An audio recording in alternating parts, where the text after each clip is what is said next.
Hi everyone. ഇന്ന് നമ്മൾ നമ്മുടെ ഇലക്ട്രോമാഗ്നറ്റിക് ഇൻഡക്ഷൻ്റെ ഒരു ചെറിയ ഭാഗം കൂടെ നമുക്ക് ബാക്കിയുണ്ടായിരുന്നു. അതാണ് നമ്മൾ ഈ വീഡിയോയിൽ ഡിസ്കസ് ചെയ്യാൻ പോകുന്നത്. സോ എല്ലാവർക്കും ഈ വീഡിയോയിലേക്ക് ഹാർട്ടി വെൽക്കം. അപ്പോൾ നമ്മൾ ഇലക്ട്രോമാഗ്നറ്റിക് ഇൻഡക്ഷൻ പഠിച്ചു. അതിൻ്റെ ലാസ്റ്റ് പാർട്ട് നമ്മൾ പഠിച്ചപ്പോൾ പവർ എങ്ങനെയാണ് ജനറേറ്റ് ചെയ്തത്, അതെങ്ങനെയാണ് നമ്മൾ ഓരോ വീടുകളിലേക്കും എത്തിക്കുന്നത്, അതേപോലെ തന്നെ ആ വീട്ടിലൊക്കെ ഉപയോഗിക്കുന്ന ഇലക്ട്രിസിറ്റി നമ്മൾ എങ്ങനെ അത് കണക്ട് ചെയ്യും, ഏതൊക്കെ ലൈൻസ് ആണ് നമ്മുടെ ഹൗസ് ഹോൾഡ് ഇലക്ട്രിഫിക്കേഷനിൽ നമ്മൾ ഉപയോഗിക്കുക എന്നൊക്കെ നമ്മൾ പഠിച്ചു.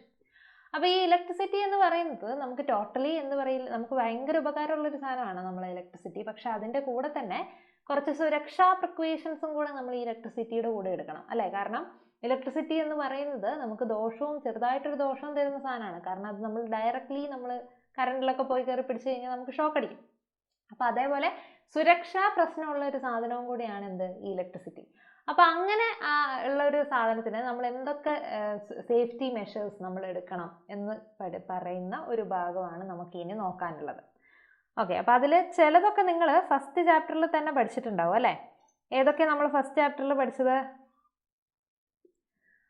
സേഫ്റ്റി ഫ്യൂസ് എന്ന് പറയുന്നത് നമ്മൾ ഫസ്റ്റ് ചാപ്റ്ററിൽ പഠിച്ചത്. എന്തിനാണ് നമ്മൾ ഈ സുരക്ഷാ ഫ്യൂസ് അല്ലെങ്കിൽ സേഫ്റ്റി ഫ്യൂസ് എന്ന് പറയുന്നത് ഉപയോഗിക്കുന്നത്? നമുക്കറിയാം, ഓവർലോഡിങ് അല്ലെങ്കിൽ ഷോർട്ട് സർക്യൂട്ട് വരുന്ന സമയങ്ങളിൽ നമ്മുടെ വീട്ടിലുള്ള ഉപകരണങ്ങളെയൊക്കെ നമ്മൾ സുരക്ഷിതമായി വെക്കാൻ വേണ്ടിയിട്ട് നമ്മൾ ഉപയോഗിക്കുന്ന സാധനമാണ് ഈ സേഫ്റ്റി ഫ്യൂസ് അല്ലെങ്കിൽ സുരക്ഷാ ഫ്യൂസ്. അതെങ്ങനെയാണ് വർക്ക് ചെയ്യുന്നതെന്നൊക്കെ നിങ്ങൾ ഫസ്റ്റ് ചാപ്റ്ററിൽ നന്നായിട്ട് പഠിച്ചതാണ്. സോ ആ ഭാഗം നിങ്ങളൊന്നും കൂടെ റിഫ്രഷ് ചെയ്തെടുക്കുക. എന്തിനു വേണ്ടിയിട്ടാണ് നമ്മൾ സേഫ്റ്റി ഫ്യൂസ് യൂസ് ചെയ്യുന്നത്, എന്താണ് അതിൻ്റെ ഒരു ഉപയോഗം എന്ന് അറിഞ്ഞിരിക്കുക. അതാണ് നമുക്ക് ആദ്യം അറിയേണ്ടത്, സേഫ്റ്റി ഫ്യൂസ്. ഇനി അത് കഴിഞ്ഞാൽ നമ്മൾ ഈ നമ്മുടെ ഡിവൈസസ് ഒക്കെ അല്ലെങ്കിൽ ഉപകരണങ്ങളൊക്കെ സൂക്ഷിക്കാൻ വേണ്ടി അല്ലെങ്കിൽ അതിൻ്റെ സുരക്ഷയ്ക്ക് വേണ്ടി നമ്മൾ ഉപയോഗിക്കുന്നതാണ് 3 പിന്നുകൾ. നിങ്ങൾക്കറിയാം, വീട്ടിലൊക്കെ നിങ്ങൾ ഉപയോഗിച്ചിട്ടുണ്ടാവും. വലിയ വലിയ പവർ വേണ്ട സാധനങ്ങൾക്കൊക്കെ 3 പിന്നുകളുള്ള സോക്കറ്റ്സ് ആണ് അല്ലെങ്കിൽ പ്ലഗുകളാണ് നമ്മൾ ഉപയോഗിക്കുന്നത്. അപ്പോൾ എന്തിനാണ് ഈ 3 പിന്നുകൾ? 3 പിൻ എന്ന് പറയുന്നത് 3 പിൻ പ്ലഗുകൾ. അതിൽ ഒരു മുകളിലുള്ള പിൻ എന്ന് പറയുന്നത് ഈ പിൻ എന്നാണ് അതിന് പറയുക. ആ ഈ പിൻ നമ്മൾ ഉപയോഗിക്കുന്നത് എർത്തിങ്ങിന് വേണ്ടിയിട്ടാണ്. അതായത് ഓവർലോഡായിട്ട് കറണ്ടൊക്കെ വരുമ്പം ആ കറണ്ട് നമ്മളെ ഡിവൈസിലേക്ക് പോവാതെ അത് നേരെ ഭൂമിയിലേക്ക്, എർത്തിലേക്ക് പോകാൻ വേണ്ടി ഉപയോഗിക്കുന്നതാണ് ഈ പിൻ, 3ാമത്തെ പിൻ. അപ്പോൾ അതൊന്ന് ഓർത്ത് വെക്കുക. ഈ പിൻ എന്ന് പറയുന്നത് എർത്ത് ലൈനിലേക്കായിരിക്കും കണക്ട് ചെയ്തിട്ടുണ്ടായിരിക്കുക. ഇനി അതെന്തിനു നമ്മൾ ഹെൽപ്പ് ചെയ്യും? It ensure safety by preventing electric shock. അപ്പോൾ ഷോക്കുകളൊന്നും നമുക്ക് ഏൽക്കാതെ അല്ലെങ്കിൽ നമ്മുടെ ഡിവൈസുകളിലേക്കൊന്നും ഇലക്ട്രിക് ഷോക്ക് വരാതെ നമ്മളെ അതിനെയൊക്കെ തടയാൻ വേണ്ടി നമ്മൾ ഉപയോഗിക്കുന്ന സാധനമാണ് ഈ 3 പിൻ പ്ലഗ്. ഇനി because the metallic part of the device is connected to earth through the 3rd pin. എന്തുകൊണ്ടാണ് അത് നമ്മളെ എങ്ങനെയാണ് അത് നമ്മളെ സംരക്ഷിക്കുന്നത് എന്ന് ചോദിച്ചു കഴിഞ്ഞാൽ, നമ്മുടെ ഈ ഡിവൈസസിൻ്റെ ഒക്കെ മെറ്റാലിക് പാർട്ട്, അതായത് മെറ്റൽ പാർട്ടിലേക്കായിരിക്കും. മെറ്റൽ പാർട്ട് പോയി തൊടുമ്പോഴാണ്, പ്ലാസ്റ്റിക് പോയി തൊട്ട് കഴിഞ്ഞാൽ നമുക്ക് ഷോക്ക് അടിക്കില്ല, അല്ലേ? മെറ്റൽ ഭാഗങ്ങളിലേക്ക് പോയി തൊടുമ്പോഴാണ് നമുക്ക് ഷോക്ക് അടിക്കുന്നത്. അപ്പം അങ്ങനെ ആ മെറ്റാലിക് പാർട്ടിൽ നിന്നുമാണ് ഈ കണക്ഷൻ വരിക, 3ാമത്തെ പിന്നിൻ്റെ കണക്ഷൻ. എന്നിട്ട് ആ മെറ്റൽ ഭാഗത്ത് നിന്നും ഭൂമിയിലേക്ക് എന്ത് ചെയ്യും? കറണ്ട് ഒഴുകിക്കോളും. അപ്പം നമ്മൾ പോയി അറിയാതെ എങ്ങാനും പിടിച്ചു കഴിഞ്ഞാൽ തന്നെ നമ്മുടെ ദേഹത്തേക്ക് കറണ്ട് പ്രവേശിക്കാതെ ഓൾറെഡി അത് എന്തിലേക്ക് പോയിട്ടുണ്ടാവും? എർത്തിലേക്ക് പോയിട്ടുണ്ടാവും. അപ്പം അതിനു വേണ്ടി നമ്മളെ സഹായിക്കുന്നതാണ് ഈ 3 പിൻ പ്ലഗുകൾ. അപ്പോൾ എങ്ങനെ അത് നമ്മളെ ഹെൽപ്പ് ചെയ്യുന്നു, എന്തിൽ നിന്ന് നമ്മളെ രക്ഷിക്കുന്നു എന്നൊക്കെ ഒന്ന് പഠിച്ചു വെക്കുക.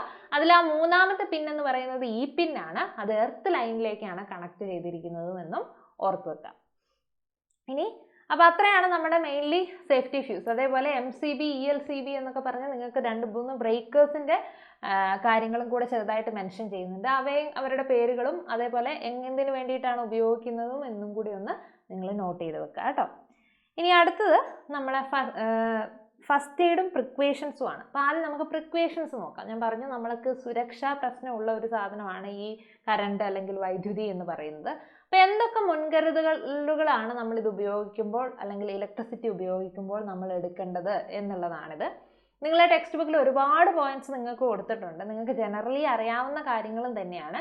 അപ്പോൾ അതിൽ ഏതെങ്കിലും ഒരു 4 എണ്ണം നിങ്ങൾ എന്തായാലും പഠിച്ചു വെക്കുക. കാരണം നിങ്ങളോട് വീണ്ടും വീണ്ടും ചോദിക്കാറുള്ള ക്വസ്റ്റ്യൻസ് ആണ്. എന്തൊക്കെ പ്രിക്വേഷൻസ് ആണ് നമ്മൾ ഇലക്ട്രിക് ഡിവൈസസ് ഉപയോഗിക്കുമ്പോൾ എടുക്കേണ്ടത്, എന്തൊക്കെ മുൻകരുതലുകൾ നമ്മൾ സ്വീകരിക്കണം എന്നൊക്കെ നോക്കേണ്ട ഒരു ഭാഗമാണിത്. അപ്പോൾ നിങ്ങൾ ആ പോയിന്റ്സ് 4 എന്തായാലും പഠിച്ചു വെക്കുക. ഇവിടെ ഞാൻ 4 നോട്ട് ചെയ്തിട്ടുണ്ട്. എന്തൊക്കെയാ? Never handle electrical devices and switches when hands are wet. നമ്മളെ കൈയൊക്കെ നനഞ്ഞിരിക്കുമ്പോൾ നമ്മൾ എന്ത് ചെയ്യാൻ പാടില്ല? ഇലക്ട്രിസിറ്റി പോകുന്ന ഡിവൈസസിലേക്കൊന്നും കയറി പിടിക്കാൻ പാടില്ല. ഇനി do not operate devices of high power using ordinary sockets. സാധാരണ നമ്മളിപ്പം ഈ ഫോർ എക്സാമ്പിൾ നമ്മൾ ഇൻഡക്ഷൻ കുക്കറുകളൊക്കെ നല്ല പവർ വേണ്ട സാധനമാണ് അല്ലേ, അതിന് നമ്മളൊരു 2 പ്ലഗുള്ള ഒരു സോക്കറ്റ് വെച്ചിട്ടാണ് അല്ലെങ്കിൽ 2 പ്ലഗിലേക്കാണ് കുത്തുന്നതെങ്കിൽ അവിടെ നമുക്ക് ഈ ഷോർട്ട് ആവാനും നമുക്ക് ഇലക്ട്രിസിറ്റി ഏൽക്കാനും ഒക്കെ അല്ലെങ്കിൽ ഷോക്ക് ഏൽക്കാനും ഒക്കെ ഉള്ള ചാൻസസ് വളരെ കൂടുതലാണ്. അപ്പോൾ നമ്മൾ ഉപയോഗിക്കുന്നത് ഒരു 3 പിൻ സോക്കറ്റുകളായിരിക്കും. അപ്പോൾ അങ്ങനെ വലിയ പവറുള്ള സാധനങ്ങളാകുമ്പോൾ നമ്മൾ അതിന് വേണ്ട ഹൈ പവർ സോക്കറ്റ്സുകളാണ് നമ്മൾ എന്ത് ചെയ്യുക? ഉപയോഗിക്കുക. അല്ലാതെ ചെറിയ സോക്കറ്റ്സ് ഉപയോഗിച്ച് കഴിഞ്ഞാൽ അവിടെ നമുക്ക് ഇലക്ട്രിക് ഷോക്കുകൾ ഏൽക്കാൻ സാധ്യത കൂടുതലാണ്.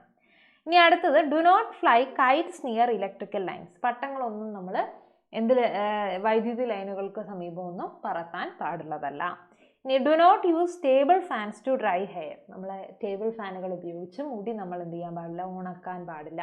അപ്പോൾ ഇതേപോലെയുള്ള കുറേ പ്രിക്വേഷൻസ് ഉണ്ട്. അതിൽ ഏതെങ്കിലും 4 നിങ്ങൾക്ക് ഓർത്തിരിക്കാൻ പറ്റുന്ന 4 നിങ്ങൾ പഠിച്ചു വെക്കുക.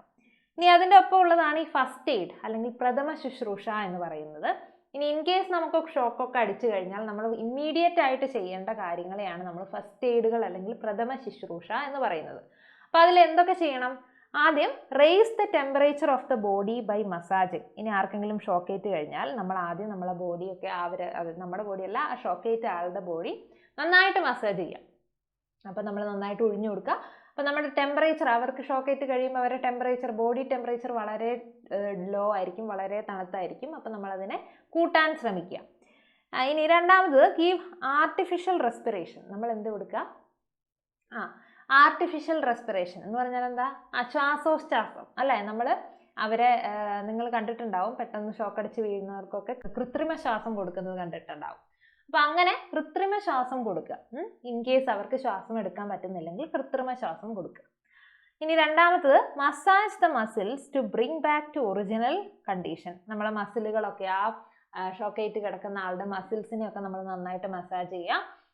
അതിനെ നേരത്തെ പറഞ്ഞ പോലെ ടെമ്പറേച്ചറൊക്കെ കൂട്ടി അതായത് നമ്മൾ സാധാരണ ഒരാളുടെ മസിലുകൾ എങ്ങനെയാണോ അങ്ങനെ ലൂസാക്കാൻ വേണ്ടി നമ്മൾ എന്ത് ചെയ്യുക? മസാജ് ചെയ്യുക. ഇനി next take the patient immediately to the ഹോസ്പിറ്റലിലേക്ക് പെട്ടെന്ന് തന്നെ, അതേപോലെ ഷോക്കേറ്റ് ഒക്കെ കിടക്കുന്ന ഒരാളാണെങ്കിൽ പെട്ടെന്ന് തന്നെ നമ്മൾ ഹോസ്പിറ്റലിൽ എത്തിക്കാം. ഇതൊക്കെയാണ് നമ്മൾ പെട്ടെന്ന് ഷോക്കേറ്റ് കിടക്കുന്ന ഒരാളെ കണ്ടു കഴിഞ്ഞാൽ നോക്കി നിൽക്കുകയല്ല ചെയ്യേണ്ടത്. നമ്മൾ പെട്ടെന്ന് ആദ്യം തന്നെ അവരെ രക്ഷപ്പെടുത്താൻ വേണ്ടി നമ്മൾ ചെയ്യുന്ന കാര്യങ്ങളെയാണ് നമ്മൾ ഫസ്റ്റ് എയ്ഡുകൾ അല്ലെങ്കിൽ പ്രഥമ ശുശ്രൂഷ എന്ന് പറയുന്നത്.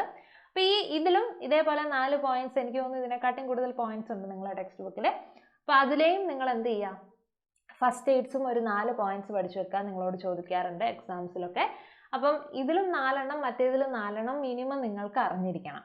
വളരെ എളുപ്പമാണ്. കാരണം നമ്മൾ കാണുന്നതും അല്ലെങ്കിൽ നിങ്ങൾ എവിടെയെങ്കിലും നമ്മൾ തന്നെ ജീവിതത്തിൽ അനുഭവിച്ചതും ഒക്കെ ആയിരിക്കാം. അപ്പം നിങ്ങൾക്കിതൊക്കെ അറിഞ്ഞിരിക്കേണ്ട കാര്യങ്ങളുമാണ്. അപ്പം അങ്ങനത്തെ കാര്യങ്ങൾ എന്തായാലും നിങ്ങൾക്ക് സ്വന്തമായി എഴുതാവുന്നേ ഉള്ളൂ, കാണാതെ പഠിക്കേണ്ട കാര്യമൊന്നുമില്ല. അപ്പോൾ അത് ഓർത്ത് വെച്ച് തന്നെ നിങ്ങൾ എഴുതാൻ ശ്രമിക്കുക.